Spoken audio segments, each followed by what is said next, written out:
वाले ना हो सके पिता परमेश्वर, पर हम संसारिक जीवन में जीवित है खुदा, इसलिए आपका हृदय से धन्यवाद देते खुदा। यहाँ पे जितने लोग उपस्थित है खुदा, सभी को मैं आपके हाथों में सौंपती खुदा। जो नहीं आए हैं खुदा, जो आ रहे हैं खुदा, उनको मैं आपके हाथों में सौंपती खुदा। आप उनकी सहायता और मदद करना खुदा। और यहाँ पे जितनी भी चेयर्स खाली है खुदा, मेरा विश्वास है खुदा कि यहाँ पे आपके स्वर्गदूत विराजमान है खुदा पिता परमेश्वर, और यहाँ पे आप हमारे बीच में चल रहे हैं, फिर रहे हैं खुदा पिता। आपकी उपस्थिति के लिए आपका धन्यवाद देती खुदा। हम सारे जवान भाई बहनों को मैं आपके हाथों में सौंपती खुदा। पिता होने देना खुदा, हम एक साथ प्रेम में रह के आपकी स्तुति आराधना करने वाले हो सके पिता परमेश्वर, ऐसा होने देना पिता परमेश्वर। मैं प्रार्थना कर लेती खुदा, हमारे बीच में जल्द से जल्द आप एक पासवान भेजेंगे खुदा, ये हमारा विश्वास है पिता परमेश्वर, ताकि वो हमारे बीच में रह के एक अच्छी संगति को करने वाले हो सके पिता परमेश्वर, ऐसा होने देना खुदा। आज के वक्त महोदय को मैं आपके हाथों में सौंपती खुदा। मुझे वचन लेके आते खुदा, मैं उनके सिर से लेके बैठे ना खुदा, आपके लोग का मजा करते खुदा। पिता होने देना, जो वचन हमारे बीच में रखते खुदा, वो 100 गुना फल लाने वाला हो सके खुदा। और हम हमारे सब मनों को खाली कर देना खुदा, ताकि उस वचन को हम एक बार और एक चित होकर उस वचन को सुनने वाले हो सके खुदा, ना केवल सुनने वाले हो सके पिता परमेश्वर, अपने जीवनों में ग्रहण करने वाले हो सके पिता परमेश्वर, ऐसा होने देना पिता परमेश्वर। आगे की संपूर्ण आराधना को आपके हाथों में सौंपती, इस प्रार्थना को हमारे प्रिय पुत्र प्रभु यीशु मसीह के हाथों में नाम से मांग लेती हूं, आमीन। यहाँ सामने आए और वचन की मुनादी करें और हम सब उसके लिए अपने आप को तैयार करें। आइए।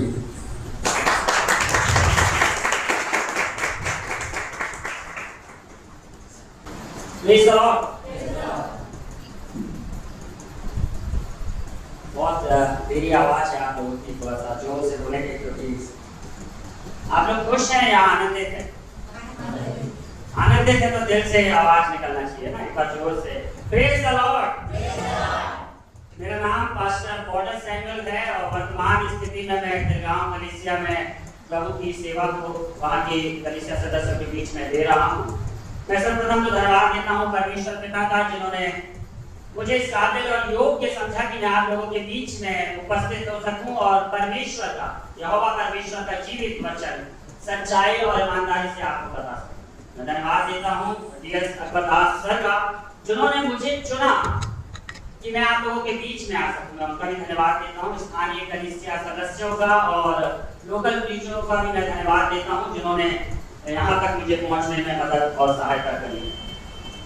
आज मैं कुछ बातों को, संक्षिप्त बातों को प्रकाशन के रूप में जो परमेश्वर ने मुझे बताया और मुझे मिला कि इन बातों के विषय में मुझे और आपको, हम सबों को जानना बहुत ज़्यादा जरूरी है, क्योंकि इस समय हम ऐसे दौर से गुजर रहे हैं जो हमारा सांसारिक जीवन है और उस सांसारिक जीवन में हमारे आसपास का माहौल बहुत ज़्यादा खराब चल रहा है। हम देख पा रहे हैं कि संसार किस स्थिति से निकलकर कहाँ की ओर जा रहा है। जैसा परमेश्वर ने चाहा, जैसा परमेश्वर ने सृजा और जैसा परमेश्वर मनुष्य के लिए विचार रखता था, वैसा कुछ भी अब इस संसार में होता हुआ दिख नहीं रहा। इससे पहले कि हम वचन में जाएं और कुछ बातों को सीखे आए, हम अपने मनों को तैयार करने के लिए प्रार्थना में जाएं और परमेश्वर से मांगे, परमेश्वर इस समय हमारे हृदयों को खाली कर, हमारे हृदयों को खाली कर, वो हर एक बोझ से, हर एक को चिंताओं से, हर एक को परेशानी से, जो हम इस भवन में, इस आराधनालय के दरवाजे से अंदर आए हैं लेकर, उसे प्रभु हम खाली करने पाए मेरे पिता। आज जब हम वचन को सुने मेरे पिता, तो वो वचन हमारे हृदय रूपी माटी पर ऐसा गिरने पाए प्रभु कि वो 30 से 60, 60 से 100 और 100 से 500 गुना फलवंत होने पाए। प्रार्थना में जाएं। दयालु, दयावंत, अनुग्रहकारी यहोवा अदोनाई, जय जयकार की ध्वनियां एक बार पुनः हम अपने हृदय से आपके सम्मुख अर्पित करते हैं। आज जबकि प्रभु सबत का दिन है मेरे प्रभु, इस सबत के दिन में हम तेरे आराधनालय में प्रभु तेरे आत्मिक भोज को ग्रहण करने आए हुए हैं। उन्हें दे पिता कि जो वचन आपने आज यहाँ ठहराया है प्रभु, वो सिर्फ प्रभु पथरीली भूमि पर नहीं, झाड़ी और झंकारियों पर नहीं, प्रभु की राहों के किनारे नहीं, परंतु एक उपजाऊ भूमि पर गिरने पाए मेरे पिता परमेश्वर। और वो वचन प्रभु ऐसा फलवत हो, वैसा मेरे पिता जैसा आप चाहते हैं हमारे जीवनों से प्रभु, तेरे प्रभु वो फल जो आत्मा के कहलाते हैं वो भर भर कर निकल कर आने पाए मेरे पिता, ऐसी दया कर। मेरे शब्दों को प्रभु मैं तेरे हाथों में सौंपता हूँ, अपने आप को सुनने के दायरे में रखता हूँ और प्रार्थना आपके प्रिय पुत्र प्रभु यीशु मसीह के मधुर पवित्र और सामर्थ्य नाम से होकर मांगता हूँ, आमीन आमीन। एक बार ना आप सबों को शालोम, मुस्कुराते हुए रहे तो थोड़ा अच्छा लगता है ना। ऐसा लगता है अगर आप लोग शांत मन से मुझे देखेंगे तो मुझे ऐसा डर लगेगा कहीं आप लोग मेरी सुताई तो नहीं करने वाले। थोड़ा मुस्कुराते रहे क्योंकि परमेश्वर भी हमें मुस्कुराता हुआ ही देखना चाहता है। नीति वचन की पुस्तक आप लोग बाइबल रखे हुए हैं, मैं जानता हूँ आप लोग नीति वचन की पुस्तक निकाल लें, उसका 14 अध्याय उसके पहले पद में बुद्धिमान राजा मेरे और आपके लिए एक वचन कहता, हे मेरे पुत्रों, पिता की शिक्षा सुनो और समझ प्राप्त करने में मन लगाओ। यहाँ 3 बातों पर वो फोकस लाला मेन बात बताना मांग रहा है। 3 बातें जो मेरे और आपके जीवन के लिए, व्यक्तिगत जीवन के लिए बहुत ज्यादा जरूरी है। इससे पहले कि हम वचन में आगे बढ़े, मैं आपका समय ज्यादा जायज नहीं करूंगा। आजकल का जो समय चल रहा है, आजकल भाई बहनों का जो समय है, मसीह परिवारों का समय जो चल रहा है, आज हम क्या सुनना ज्यादा पसंद कर रहे हैं। आप ही लोग से पूछना, बोल सकते हैं आप बिल्कुल सही बोल रहे हैं भाई साहब, भैया धन्यवाद। आप बहुत मायने रखता है कि हम सुन क्या रहे हैं, हमारे कानों में क्या जा रहा है, क्योंकि जो सुनेंगे वही समझेंगे और जो समझेंगे वही चीज क्या करेंगे, सीखेंगे भी और सिखाएंगे। हमारी बॉडी एक प्रकार का कार्य करती है, जो हम सुनते और देखते हैं वही चीज को क्या करते हैं, समझ लेते हैं, और जो समझते हैं वही चीज को रिएक्ट करना, प्रदर्शित करना चालू करते हैं, सीख कर और सिखाकर। वचन में लिखा है, सावधान बुरी संगति से अच्छे चरित्र क्या होता है, अच्छा चरित्र क्या होता है। और आपने पुरानी कहावत सुनी होगी, खरबूजे को देखकर खरबूजा रंग बदलता, वैसे ही सुनना भी हमारा बहुत महत्वपूर्ण होता है।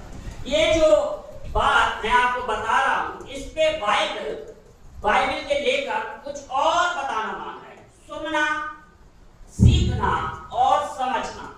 यहाँ पर जो नीति वचन का लेखक है, राजा दाऊद का, परमेश्वर का चुना हुआ अभिषेक दास था राजा दाऊद, उसका पुत्र था सुलेमान राजा। और आज से लगभग 3000 साल पहले ये पुस्तक परमेश्वर की दी हुई बुद्धि, ज्ञान और विवेक के द्वारा सुलेमान राजा ने लिखा था, आज से लगभग 3000 साल पहले। और वो यहाँ पर मुझे और आपको 3 बातें बता रहा है। पहली बात, मेरे साथ निकाले सुनना, जैसे मैंने आपको बताया, जो आप सुनेंगे वही चीज को समझना चालू करेंगे। मेरे साथ निकाले नीति वचन 3 अध्याय उसका पहला पद, तो जोर से खड़े होकर पढ़े। हे मेरे पुत्र, मेरी शिक्षा को ना भूलना, अपने हृदय में मेरी आज्ञा को रखे रहना। क्या लिख रहा है, धन्यवाद बहन, हे मेरे पुत्र और हे मेरी पुत्री, आप ऐड कर सकते हैं वहां, क्योंकि पुत्र के अलावा पुत्रियां भी हैं यहाँ।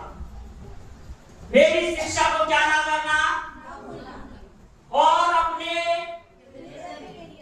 कहीं और रखने के लिए बोला है क्या, कहाँ बोला है रखने के लिए, हृदय में, दिल, हार्ट ना, वहां रखने के लिए बोला है। माफी चाहता हूं, परंतु मसीह समाज में, क्रिश्चियन कम्युनिटी में आजकल वचन को कहाँ रखा जा रहा है, अलमारियों में। मैंने बहुत सारे घरों में विजिट पहले की है और मैंने देखा है कि वहां पर परमेश्वर के वचनों को कहाँ रखा जा रहा है, अलमारियों में, टेबलों में, चर्च भवनों में अगर हम आते हैं, बेंचों में, कुर्सियों में परमेश्वर का वचन कलाम रखा जा रहा है। बहुत सारी महिलाओं को मैंने बीते वर्षों में, बीते माहों में देखा, महिलाएं बैग में वचन को लेकर रख रही है और आगे चल रही है। आप लोग जवान हैं, जवान है तो हाथ उठाकर बोल सकते हैं अंकल बिल्कुल जवान है, मुझसे जवान लग रहे हैं। अगर आजकल की जवान पीढ़ी मालूम है कहां पर रख रही है वचन को? आजकल जवान पीढ़ियां अपने इस वचन को, जो परमेश्वर का वचन है, 66 पुस्तकों को कहां रख रही है? बहुत सारे जवानों को मैंने देखा है, उनके पास एक काले कलर का यंत्र पाया जाता है जो रंग बिरंग के कलरों से और कपड़ों से ढांक दिया जा रहा है। आजकल वो कई प्रकार के रुपयों में पाया जाता है, किसी का 10,000, किसी का 50,000। आजकल महंगे महंगे 2.5 3 लाख के 1.5 लाख के भी आते हैं। आप लोगों के पास वचन इसमें भी पाया जा रहा है। कहाँ रखने को बोला था? कहाँ रख रहे हैं पता चल रहा है? बहुत सारे जवान पीढ़ियों मैंने डर के कारण एक जगह और रखते हुए देखा। मेरे परिवार में भी बहुत सारे सदस्य हैं, जवान भाई बहन हैं, उन लोगों को भी मैंने देखा है कि वो मालूम है वचन कहाँ रखते हैं रात के समय में। मैंने अपने परिवार में एक जन से पूछा कि ये वचन को पास में रखने से क्या होता है? तो बोली रात में डर नहीं लगता है, बुरे सपने नहीं आते। बहुत बढ़िया। यहोवा परमेश्वर ने बोला सुलेमान राजा को नीति वचन दी एक में, कहे मेरे पुत्रों से, कहे मेरी पुत्रियों से, जब तू सोने जाए तब वहां पर क्या करना? सिराने तकिया पिलो के पास अपने इस वचन को रख दे। तेरे पास कोई भी प्रकार की बीमारियां, कोई भी प्रकार का रोग, कोई भी प्रकार की चिंताएं तेरे पास भटकेगी नहीं। मेरे ख्याल से यही लिखा है नीति वचन में। पढ़े आपने क्या पढ़ा? मेरे पुत्र मेरी शिक्षा को ना भूलना, अपने हृदय में मेरी आज्ञा। मेरे और आपके लिए कहा आज्ञा है। लिखा है ना, हे मेरे पुत्र मेरी शिक्षा को ना भूलना, अपने हृदय में मेरी आज्ञाओं को रखे रहना। आप समझ रहे हैं, लिखने वाला लेखक कहता है हृदय में रखना। अब हृदय में कैसे जाना भैया? सवाल उठता है। हाँ? जब आप सुनेंगे, जब आप पढ़ेंगे, तब आपके हृदय में, कान से गया हृदय में होगा। समझ में आ रहा है कॉन्सेप्ट? कान से सुना, कहां उतरा? हृदय में उतरा। अब आप एक और चीज, अब हृदय में कुछ चला गया, आप उसको रखेंगे कैसे? रखना चाहिए, बोला रखने के लिए बोला, बात को समझे आप। सुलेमान भैया जो थे उन्होंने कहा हृदय में रखना, सुनकर रखकर फेंकना नहीं। अब रखेंगे कैसे? जानवरों को देखा है आपने? गाय, बैल, भेड़, बकरी आसपास के माहौलों में जब खाना खा लेती है तो क्या करती है मालूम है? आराम से फुर्सत में बैठकर उनका एक काम होता है, जोर से चुगाली कर। चुगाली क्यों करती है मालूम? दिन भर जो खाया है उसको कोने में बैठकर वो बाहर निकालकर मुंह के माध्यम से वो पचाने का काम करती है। आप और मैं क्या कर रहे हैं मालूम? हमने वचन को सुना, बहुत बढ़िया पास्टर साहब आए थे, बहुत बढ़िया परमेश्वर के दास जी का गजब का वचन बोले, बेहतर अच्छा लगा, अरे इतना सुंदर वचन। मंगलवार के दिन पूछे क्या बोले थे मालूम है? उन्होंने सॉरी माफ कर, चुगाली किए थे क्या बोले? बीते दिनों में मेरे पैर में दर्द हुआ और दर्द के दौरान मैंने दवाई खाई। आप में से बहुत सारे मेडिकल लाइन वाले भी होंगे, मेरी धर्मपत्नी भी मेडिकल लाइन की।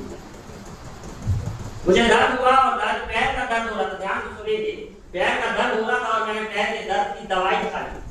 और दर्द की दवाई खाने के बाद मैंने जब उसको असर होना चालू हुआ तो वो दवाई कहाँ पर असर करना चालू करी है जी?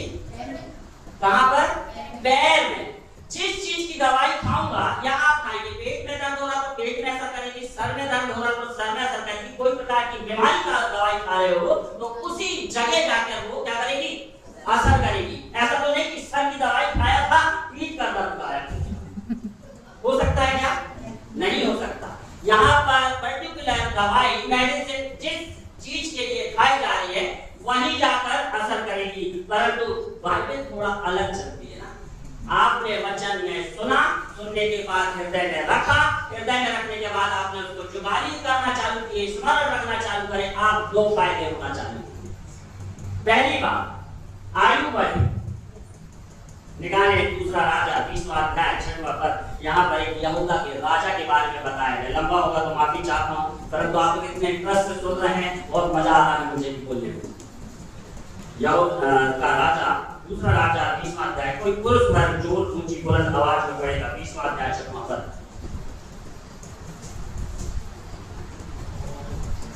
मैं तेरी आयु 15 वर्ष और बढ़ा दूंगा। हाँ। मैं अशूर के राजा के हाथ से तुझे और इस नगर को बचाऊंगा, और मैं अपने निमित्त और अपने दास दाऊद के निमित्त इस नगर की रक्षा करूंगा। धन्यवाद। मालूम है 15 वर्ष किस राजा की आयु बढ़ाई गई थी? पुरुष शांत रहेंगे, थोड़ा स्त्रियां बता दें।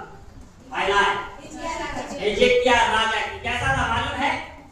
सोमवार से शनिवार तक अपने कामों को करता था, खूब एक्सरसाइज करता था, जिम जाता था, योगा करता था, अच्छा खाना खाता था, फास्ट फूड अपने जीवन में लेकर चलता था, और उसकी आयु बढ़ गई। आजकल यही कर रहे हैं यार।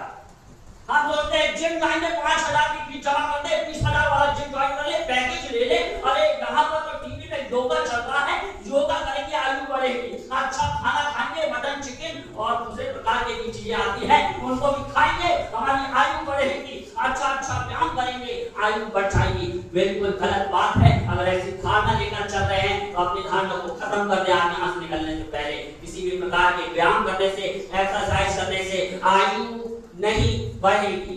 बढ़ेगी आयु आपकी कैसे मालूम है? यहोवा के भय मानने। अय्यूब अपनी पुस्तक में लिखता है परमेश्वर का भय मानने से और हर प्रकार की बुराई से दूर रहने से समझ की प्राप्ति।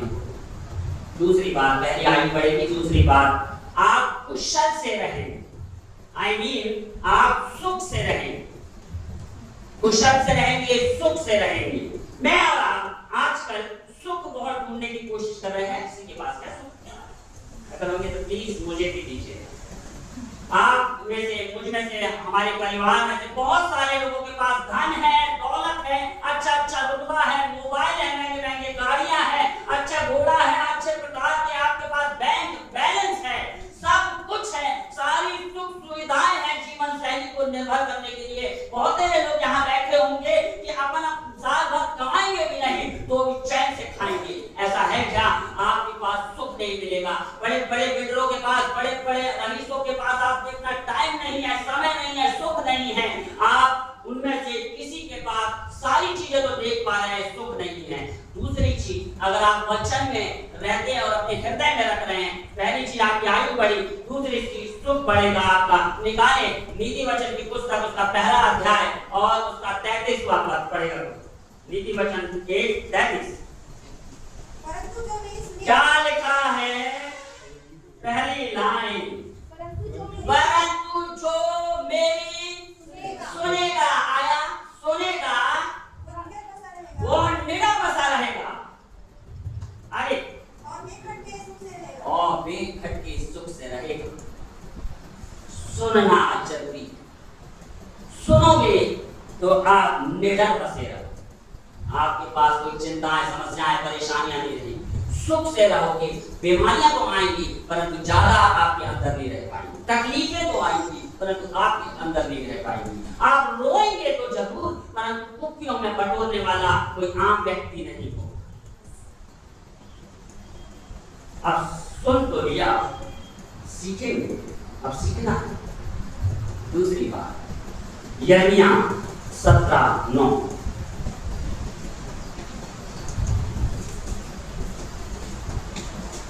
यिर्मयाह 17:9। मन तो सब वस्तुओं से अधिक धोखा देने वाला है, असाध्य रोग लगा है, कोई भी नहीं समझ सकता। मन के भेद बहुत चंचल होता है मेरा और आपका ये दिल ना। बात किया तो सुलेमान ने हृदय में रखने की, हमने सुन लिया, समझ लिया। अब जब सीखने की बात आई तो ये जो हृदय है, जो ये दिल है, बहुत चंचल है, मानता ही नहीं, धोखा देने वाला है ना, असाध्य रोग लगा। हम में से बहुत सारे लोग जब आराधना में यहाँ उपस्थित है, आपकी बॉडी, आपका शरीर, मेरा शरीर यहाँ बैठा तो जरूर है, परंतु मन लगा हुआ है बकरे के मटन की सीटी कितनी हो गई है। आपके मन में जरूर आपका शरीर यही है, आपका मन कहीं और है। अरे 12 बजे बोला था कॉल करने के लिए, घर जाकर फोन उठाना जरूरी है। और कितना चलने वाला है, मन वहां है, शरीर यहाँ है। एक टीचर, उदाहरण है, एक कहानी मैं आपको बताऊं, बिल्कुल रियल स्टोरी है। एक टीचर, एक शिक्षक 40-50 बच्चों को, ध्यान से सुनना आपने, एक टीचर 40-50 बच्चों को पढ़ा रहा था, ब्लैक बोर्ड में लिखा कर पढ़ा रहा था और ध्यान से उनको रिवाइंड करा रहा था, रिमाइंडर दे रहा था कि ये समझ में आया, ये समझ में आया। बच्चे भी बहुत ध्यान से सुन रहे थे, कोई आंसर नहीं दे रहा। बहुत बढ़िया, गजब का संदेश है, गजब की बातें बता रहे हैं, गजब की चीज। बहुत देर टीचर ने समझाया, लिखकर समझाया। कई बार उनकी वो जो लिखने वाली चीज क्या होती है, मैं भूल रहा हूँ, चौक टूट जाती थी, नई चौक से लिखकर बताता था। और जब उनको बताने के बाद पूरा अध्याय, पूरा लेसन पढ़ा दिया। और लेसन पढ़ने के बाद उसने, टीचर ने, शिक्षक ने पूछा एक स्टूडेंट से, काय बेटा समझ में आ रहा है? बोले हमें आधा समझ में आया, आधा समझ में नहीं आया। इसने बोला मैंने तो बहुत अच्छी बात तुमको समझाया, कितनी बात समझाया। दूसरे से पूछा आधा समझ में आया सर, आधा समझ में नहीं आया। मालूम क्यों ऐसा हो रहा था? जहाँ ब्लैक बोर्ड था उसके ऊपर तरफ एक रोशनदान था, छोटी सी खिड़की की गोल कलर, और वहां से एक चूहा अंदर आता था और बोर्ड तक वापस जाता था। समझ में आ रहा है? आधा क्यों समझ में आया, आधा नहीं समझ में आया। पूरा ध्यान वो चूहे की एक्टिविटीज में था। कर क्या रहा है? मेरा और आपका भी मन ऐसे। संसार का सबसे बड़ा टीचर, संसार का सबसे बड़ा शिक्षक, संसार का, वर्ल्ड का, ब्रह्मांड का, यूनिवर्स का सबसे अच्छा गुरु हव्वा को रोज शाम को बात करने आता, बहुत अच्छी शिक्षाएं देता। देख ऐसा करना, देख वहां मत जाना, सुन रही है, ये ज्यादा देर से बात करेगा ना, इससे ज्यादा तू तेरा करके बात नहीं करना, अच्छी शिक्षा दे रहा था। आपको मालूम है हव्वा को रोज शाम को एक ऐसा टीचर आके समझा रहा था जो पूरे ब्रह्मांड का सबसे बड़ा और सबसे अच्छा शिक्षक कहलाता है। आपको मालूम है वो हव्वा मैडम का मन कहाँ लगा हुआ था? वो मैडम कहाँ लेकर गई अपने मन को? यहाँ पर बात समझा रहा, देखिएगा लेकर, उसको लगा है वो लाल कलर का चप्पा एकदम है, इसको तो खाऊंगी मैं। कितना सुंदर सा है। और अपने पति को भी बोलती, देखो ना जी, आहा क्या शाम को तोड़ेगा वो। नहीं समझ में आ रहा? शरीर के साथ मन लगाएं, जहां तेरा मन होगा,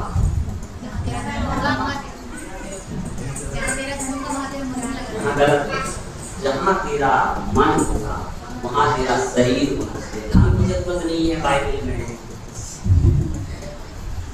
देखा अभी भी धन के पीछे भाग रहे हैं, इसलिए मैंने आपको बोला जहां तेरा मन होगा वहां तेरा शरीर। तीसरी बात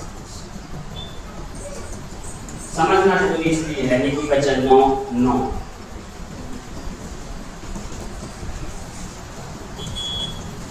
बुद्धि को शिक्षा दे, बुद्धिमान को शिक्षा दे, वह अधिक बुद्धिमान होगा, बुद्धिमान हो जाएगा। धर्मी को चिता दे, धर्मी को चिता दे, इन द सेंस चिता दे में सिखा दे, सिखा दे।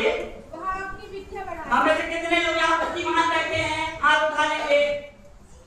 दाऊद खुद के ऊपर मत रखना, खुद को क्या बुद्धि समझते हैं? मैं तो वही जानता हूँ, ईश्वर ने बुद्धिमान बनाया। आप भलाई लोगों की नजर में मैं बेवकूफ हूँ, पर ईश्वर ने तो मुझे निर्बुद्धियों में से चुना।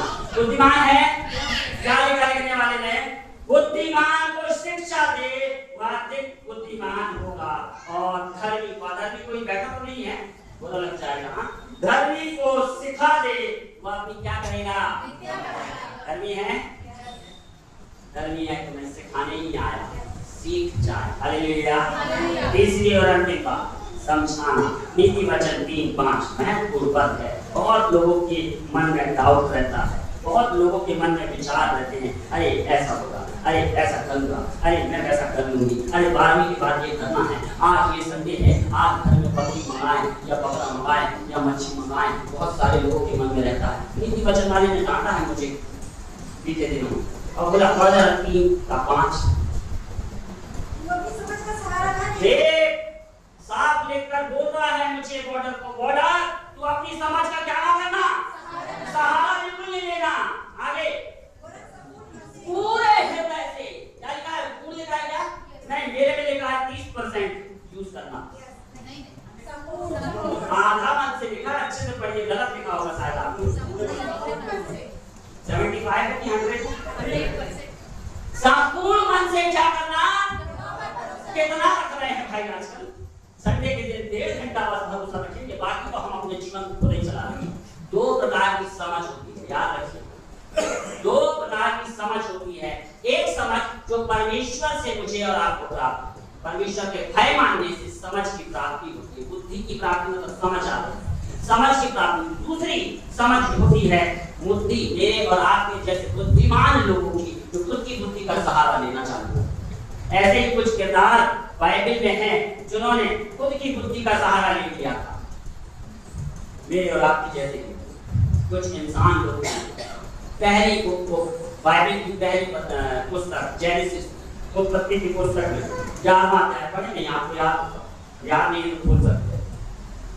उत्पत्ति की पुस्तक में लिखा है 11वें अध्याय के पहले से 9वें पद को अगर आप ध्यान से घर जाकर पढ़ेंगे, यहाँ पर भी पढ़ सकते हैं, तो वहाँ एक कहानी बताई गई है, सत्य घटना, जो मैं और आज आप लोग उसी घटना के कारण ये हिंदी बोलना सीखते हैं।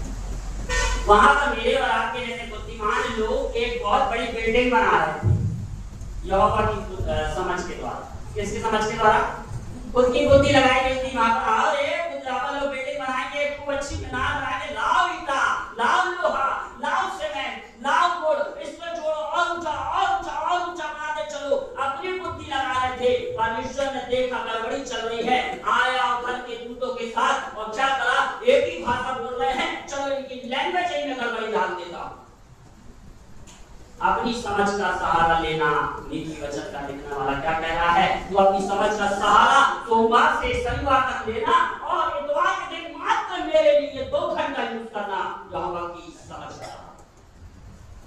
अपने संपूर्ण हृदय से भरोसा रखने का बोलिएगा मत, अपने आप से क्वेश्चन करके देखिएगा, अपने आप से पूछ कर देखिएगा, क्या सच में मैं संपूर्ण हृदय से परमेश्वर पर भरोसा रख रहा हूं?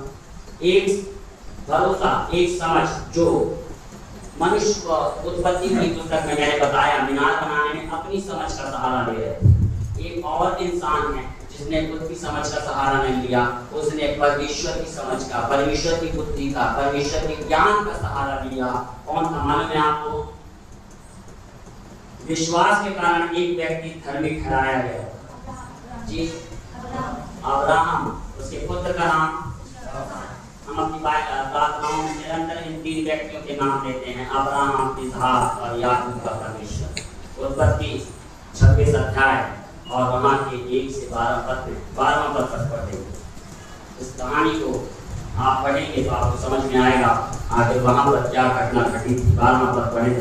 फिर इसहाक ने उस देश में जोता बोया। कहाँ पर जोता बोया? आप लोग जाएंगे, आप कोई व्यक्ति पीछे की तरफ से 26 का पहला पद पढ़, आपको पढ़ाऊंगा। उस देश में अकाल पड़ा।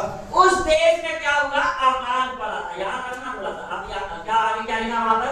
यह उससे पहले जो उसके पिता के जमाने में जो अकाल पड़ा था, अब्राहम के समय में, ये उससे बड़ा अकाल था। आप यहाँ पर ध्यान देना चालू करें, थोड़ा बाइबल से ध्यान देने तरफ है। आप समझे अकाल का कॉन्सेप्ट। अकाल में मालूम क्या होता है? पानी नहीं गिरता। जहां तक अंकल मैं सही बोल रहा हूँ, पानी नहीं गिरता है, जमीन पत्थर जैसे कड़ी हो जाती है, ऊंट कटारे उगना चालू होते हैं। कोई भी चीज, मैंने आपने कोई बीज लाया है, कोई सा लौकी का, तुरैया का, भटे का बीज लाया, डाला, वो सड़ जाएगा, बस उगेगा। क्या लिखा है पहले पद में? उस देश में अकाल पड़ा। अकाल पड़ा था। उससे पहले अकाल से अलग था। उस पहले अकाल से ये बड़ा अकाल था। अब आप पढ़ेंगे। और उसी वर्ष में जब अकाल पड़ा था, भयंकर वाला अकाल, जमीन सूखी है, पानी चली गिर रहा वर्षों से, फिर वो कड़क हो गई। तो दादी ने पता नहीं कितने मौसमों को गुजरते हुए देखा होगा। अकाल भी आपके जीवन में आए होंगे, आपने देखा जमीन कैसी हो जाती है। अब ये क्या कर रहा है था? और उसी वर्ष में 100 गुना फल पाया। और उसने जोता भी, बोया भी, और 30% नहीं लिखा, 60% नहीं लिखा, 100% फल पाया उसने, उपज पाई। किसका सहारा ले रहा था मालूम है? कि आज से निर्णय लेना, अपनी समझ का सहारा नहीं। बाइबल मेरे पूर्वज लोग बीते दिनों में पढ़कर गए, मेरे दादा दादी परदादा दादी कई लोगों ने बाइबल पढ़ा। एक व्यवस्था के अनुसार सुबह वो होते थे। मैंने अपनी दादी को देखा, 98 ईयर्स ओल्ड होती खत्म हुई, 98 साल। मैं अपनी दादी की विषय में बात, बाइबल सुबह उठती थी, ब्रश करती थी, अपने छोटे मोटे जो काम सुबह के समय रहते हैं आप लोग बताने की जरूरत नहीं है, वो सब करती थी। अपनी बाइबल पढ़ी, अपना एक अध्याय पढ़ी और अपने रूटीन में बाइबल पढ़कर दुआ करी और अपना काम किया। ये व्यवस्था, सॉरी मैं अपनी दादी की ऐसा बोल रहा हूँ, मैंने अपने दादा को, ये व्यवस्था के अधीन है, ये नहीं चलेगा। आपको इसकी जुदाई करना है, आपको सुनना है। आप आजकल देखेंगे 4 बोतल वोदका काम मेरा रोज का ये दिन भर चल रहा है, ये बिल्कुल बंद करें। आप जितना ज्यादा वचन को सुनेंगे उतना हृदय में रखेंगे, उससे सीखेंगे और जितना सीखेंगे खुद भी समझ पाएंगे और शायद किसी 4 लोगों का सुनाकर उनका भी भला करना चालू करेंगे। लास्ट अंतिम बात बताकर समाप्त करूंगा।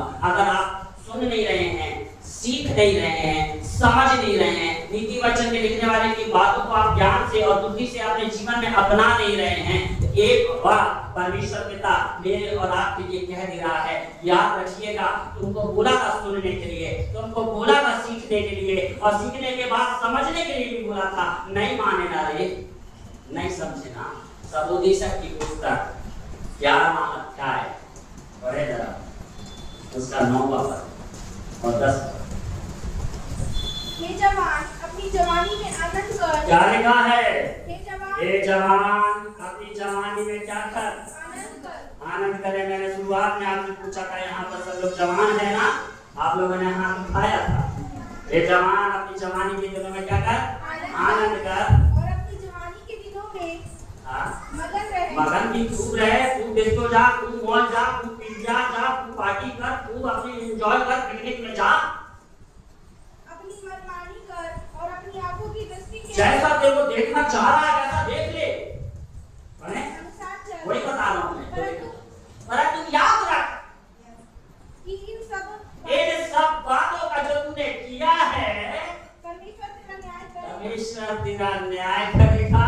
मेरा अकेला नहीं, यहाँ बैठे जितने हैं, याद रखना आपने बोला था कि मैंने पहले स्टार्टिंग में पूछा था, आप जवान हैं, आपने खुद बोला है अपने मुंह से, मैंने नहीं बुलवाया, मैंने बोला आप बहुत जवान दिख रहे हैं, आप मुस्कुराए थे, मतलब फीलिंग जाग रही खुद की हृदय में, मैं जवान हूँ। और कई लोग अपने आप को जवान करने के लिए एक से एक क्रीम, एक से एक पाउडर और एक से प्रोडक्ट यूज कर रहे हैं। आप जवान हैं तो आप समझ जाए अपनी जवानी के दिनों में किसको स्मरण रखना है, भूलना नहीं है, याद रखना है। इससे पहले कि विपत्ति के वो दिन और वे वर्ष आए जिसमें तू कहे,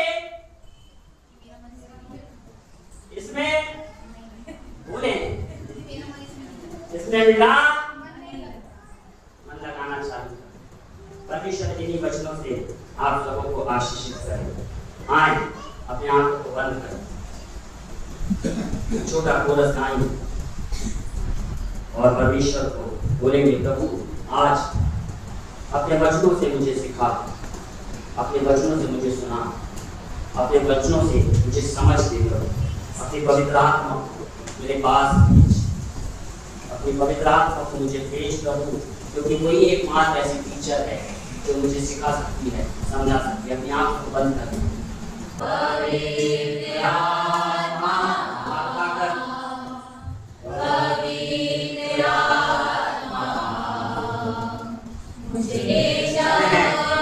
आप परमेश्वर के चरणों में आ जाएं, आपकी परेशानी और चिंताओं को समय प्राप्त कराएं, पास में होती है, सामने आ जाए।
आप इज़हाक के पिता हैं, आप इस्राएल के पिता परमेश्वर हैं। आज फिर से प्रभु सब्त के दिन में मेरे प्रभु तेरे पवित्र पांव तले हम अपने घुटनों को लाते हैं मेरे पिता। ओ दयालु राजा, तेरा तो काम है प्रभु दया करना। आज हम अपने हृदय को, अपने मन को, अपने विचारों को प्रभु जो दूषित है मेरे रब्बूनी यहोवा, ओ प्रभु तेरे चरणों में लाए हैं पिता। तू मनों को परखने वाला पिता है, दया कर मेरे पिता। हम अपने आप को तुझे समर्पित करते हैं, बलि के रूप में चढ़ाते हैं मेरे पिता। दया कर मेरे पिता। हमारे बोझ को प्रभु तेरे चरणों में रख दे। नीति वचन में प्रभु तूने कहा है अपनी समझ का सहारा न लेना। आज से हम अपनी समझ का सहारा न लेंगे अब्बा। ओ मेरे पिता दया कर मेरे राजा। ओ प्रभु तूने मत्ती की पुस्तक में कहा, हे बोझ से दबे और थके हुए लोगों मेरे पास आ जाओ। हाँ पिताजी, हाँ मेरे बाबा, आज हम अपने घुटनों को तेरे पास लाए हैं, हम अपने बोझों को तेरे सामने लाए हैं। हाँ प्रभु, हमारे दिलों में बहुत शोक है, बहुत परेशानियां हैं, बहुत चिंताएं हैं, जीवन की समस्याएं हैं, रोग हैं, तकलीफें हैं। ओ प्रभु ना जाने क्या क्या लेकर हम आप चल रहे हैं मेरे पिता। परंतु बड़ी बेकारी के साथ तेरे चरणों में आए हैं मेरे पिता। और हमने सुना है जो तेरे चरणों में बैठ जा प्रभु, वो प्रभु आनंद से भर जाता है। आप प्रभु तेरे दास दाऊद ने कहा है मेरे पिता, जो प्रधान के छाए स्थान में बैठा रहता वो सर्वशक्तिमान की छाया में ठिकाना पाएगा। हाँ प्रभु, आप तेरी छाया के ठिकाने आ गए हैं मेरे पिताजी। हमारे आंसुओं को बटोर ले पिता। तू ही एक ऐसा पिता है जो हमारी आवाज को सुनता और कहकर हाँ आमीन में दे देता है प्रभु जी। आपने कहा धरती अगर 7 बार क्यों न गिरे मैं उसे उठाऊंगा। आपने कहा जमानसियों को वो भूख और प्यास की कमी होती है, परंतु तेरे डरवैयों और खोजियों को किसी बात की कमी और घटी ना होगी मेरे पिता। आज मेरे रब्बुनी यहोवा, यहोवा एलोहिम, यहोवा सदोर, यहोवा राफा, यहोवा सालोम, यहोवा यशे, ओ प्रभु तेरे चरणों में अपने आप को रखते हैं मेरे पिता। आज ये हृदय प्रभु तेरे चरणों में जो रखा गया है प्रभु, वो खाली नहीं परंतु तेरे वचनों से भरकर लौटने पाए मेरे पिता परमेश्वर। दया कर मेरे पिता, दया कर मेरे रब्बुनी यहोवा। धन्यवाद यहोवा, धन्यवाद प्रभु यीशु मसीह जी, धन्यवाद पवित्र आत्मा जी। आपने प्रार्थना को सुना है और हमें इसी वक्त हाँ और आमीन में उत्तर दे दिया। प्रभु तेरी आराधना हो, प्रभु तेरी स्तुति हो, प्रभु तेरी जयकार हो। तूने ही कहा था जन्माने वाली माता तुझे छोड़ देगी, तेरे सगे संबंधी तुझे त्याग देंगे, परंतु दुनिया के अंदर ऐसा नहीं, तेरे साथ बना हुआ हूँ मेरे बेटे मेरी बेटी। मैं तेरे साथ रहूंगा, मैं तेरे साथ चलूंगा, मैं तेरी अगुवाई करूंगा, मैं तुझे ईंट से निखारूंगा। तू गिरेगा भी तो उठाऊंगा मैं, तू रोएगा भी तो पहुंचूंगा मैं। हाँ प्रभु, एक माँ से बढ़कर प्यार देने वाला पिता तू ही है, हमारा सहारा तू ही है, हमारा बल तू ही है। हाँ हम जाए तो जाए कहाँ, अब यहोवा के चरणों में आए हैं। ओ मैं यहोवा के विषय कहूंगा, ओ मैं अपने ऊंचे शब्दों से तेरा धन्यवाद करूंगा। जयकार के नारे लगाते हुए निरंतर तेरे चरणों में उपस्थित रहूंगा। धन्यवाद मेरे पिता। अपनी प्रार्थना अपने निवेदन को तेरे चरणों में रखते, प्रार्थना आपकी प्रिय बेटे उद्धारकर्ता यीशु मसीह के मधुर पवित्र और सामर्थ्य नाम से उत्तर मांगते हैं, आमीन।